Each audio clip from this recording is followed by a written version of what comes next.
The Chiefs opened the season by winning 2 games in 5 days, making them one of only 3 undefeated teams remaining in the AFC.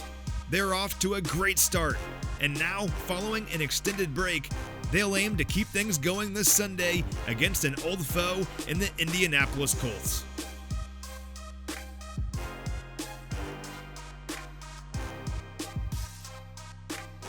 One of the major keys to the Chiefs' victory over the Chargers last week was pressure, and a lot of it. In fact, the Chiefs pressured Chargers quarterback Justin Herbert on 18 of his dropbacks, recording 8 quarterback hits. The Chiefs were also terrific on third down once again, holding LA to just 5 conversions on 16 attempts. Overall, Kansas City has now allowed just 8 conversions on 28 third down attempts this year. That's less than 30%. The defense will look to keep that going on Sunday against the Colts offense that struggled last week against Jacksonville. The Colts were just 2 of 10 on third down in that game, gaining a grand total of 218 yards. The Jags' ability to generate pressure was at the root of that defensive success, as they pressured Colts quarterback Matt Ryan 14 times. And on those dropbacks, Ryan was only 2 of 9 for 18 yards and 3 interceptions. He was also sacked 5 times. Ryan, now in his 15th professional season, was much better in Week 1, throwing for 352 yards against Houston.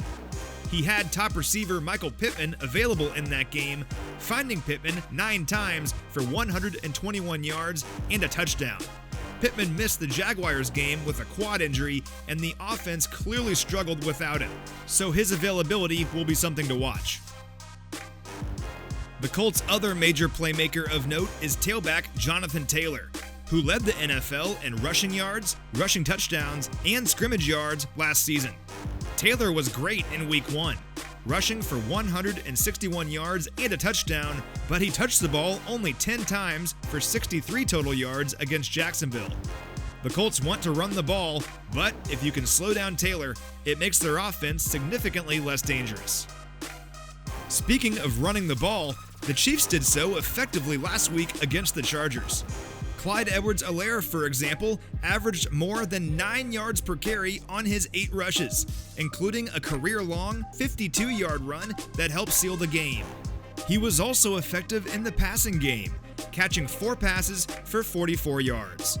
Altogether, Clyde racked up 118 yards from scrimmage, which marked his best total since 2020.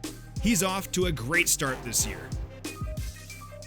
That ability to make things happen out of the backfield certainly benefits quarterback Patrick Mahomes, whose 7 touchdown passes this year are tied for the NFL lead. In fact, this marks the 3rd season of Mahomes' young career in which he has thrown for at least 7 touchdowns without a single interception through his first 2 games of the season. Since 2018, the only other player to accomplish that feat is Lamar Jackson, who did so in 2019. Mahomes, meanwhile, has now done that 3 times in that span.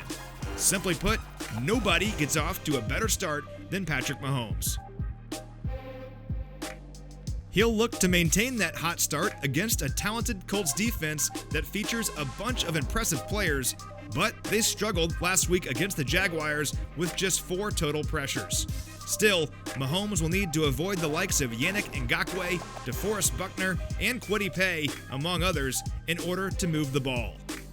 Paye, in particular, had 2 sacks in Week 1.